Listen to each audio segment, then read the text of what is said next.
what we're trying to do, we're trying to get more carbon into the ground. The more carbon we can get into it, the more it will release nutrients, the more you'll have a healthier soil. So this is our little factory really, all these plants over the top. Why I'm really pleased with these oats doing this is because they're like little photo cells or solar panels there, harvesting sunlight and getting it into the ground, which is what we need to be doing. We're back fencing the sheep, and I'm hoping that that we won't have a weather event that will ruin the field, and therefore we're going to leave the oats, see if we've got enough tillers on the 21st of March to take the oats to combining. You ought to smell the soil really. Yeah. See, there's worms galore. Have a good old smell. Keep something growing in it all the blooming time. So when we get 3 inches of rain, if you go just the other side of that hedge, you only need ½ an inch of rain that's coming out on the road. And this land will just run for fun. But now I just feel ours doesn't run anymore. And I just feel we just made it. We just got it. It's just full of roots, fully alive. Smells nice. Got a little worm in there. All nitrogen that's been applied is being right down to only 40 kilograms per pass as a maximum amount. We've just tried to feed the crops what they need. So we leaf test, tissue test, that sort of stuff. So behind the orchard rate, it was a wet winter, wasn't it? We lifted it with our low disturbance lifter, came in with our little interseeder and put the mustard in. We left the mustard as a growing crop, and then we planted this. If you look that way, it looks well. This is the same culture that we've now got on our new direct drill. So this was drilled straight in. Tom will tell you that after we planted it, it rained. I think we had 3 inches of rain before it stopped. But this land, there is a picture somewhere, but when we first started, this soil was just yellow. It was all plated out. A legacy of our disc direct drill then. It was just horrible, and to see it now like this, coming real brown and just breaking up. Just remember, every inch of rain is 100 ton of weight on your ground, on your soil. So I was determined to get this autumn going into, let's get a bit of a reset. And I think we're there. I'm not unhappy. This field won't be touched now. It'll only just be direct drilled now.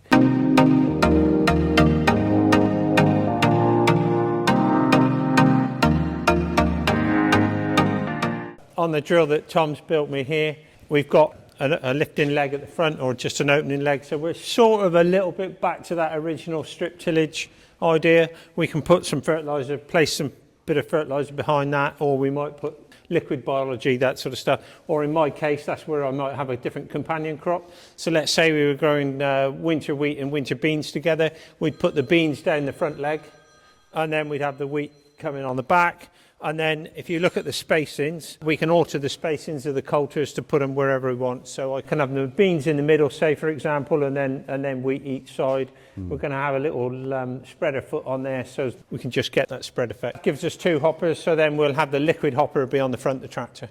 The main emphasis has been on seed placement. So that's why we started with parallel links, and we always will. It basically maintains the ratio between the depth wheel and the seed. So if we want to put a seed in at 10 mil, we'll do that across the whole width of the drill, across the whole field.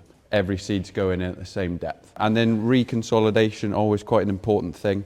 It just gets that seed to soil contact, and here in John's soil, you can see, you go back in sort of a day or so's time, and that soil, the bacteria, it's all sort of stuck to the seed, isn't it? So it's kind of just an evolution of machinery.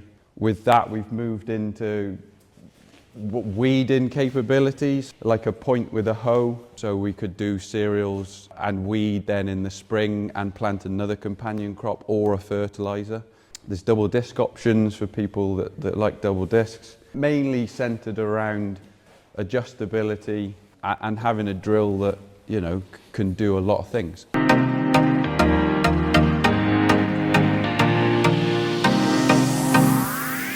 When you're undersowing maize, it's got to pass the, well, I don't say got to, but people say it's got to pass the 8 leaf stage, 6 to 8 leaves. Once it's got there, 6, is it, Tom? Yeah, 6 to 8 leaves. 6 to 8 leaves. Once it's got that, you want to plant it. You want to get in and plant your grass.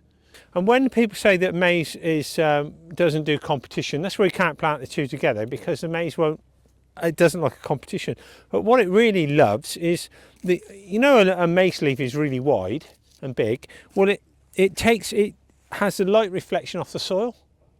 That's what it's really looking for. So it's the competition in the bottom isn't against the nutrients into the plant. It's the light reflection back up to the plant. But once it's past 8 leaves, once the maize is up 6 to 8 leaves, it's away then.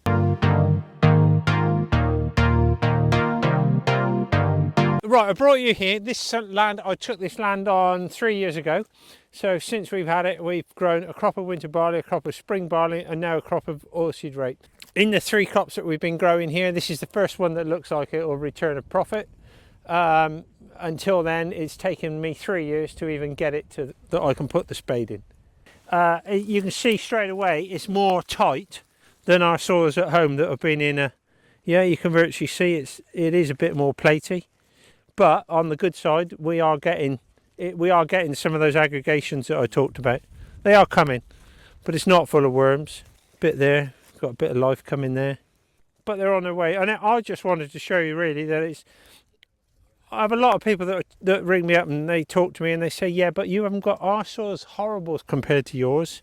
You don't know what it's like. And I just say to them, just get going, just start. The sooner you start, the sooner you'll get there. So we've got our oilseed right there. That's on that rooting zone. This was drilled at about 3 kilograms a hectare. And this is a conventional, I've gone back to conventional rate. But you can see the clovers in amongst it, you see. See how the synergy of those roots are all working together. Yeah, you won't get any nitrogen fixing until you've had it in the ground 180 days. But the synergy, those roots are all intertwined. And I'm just convinced that there's something in it.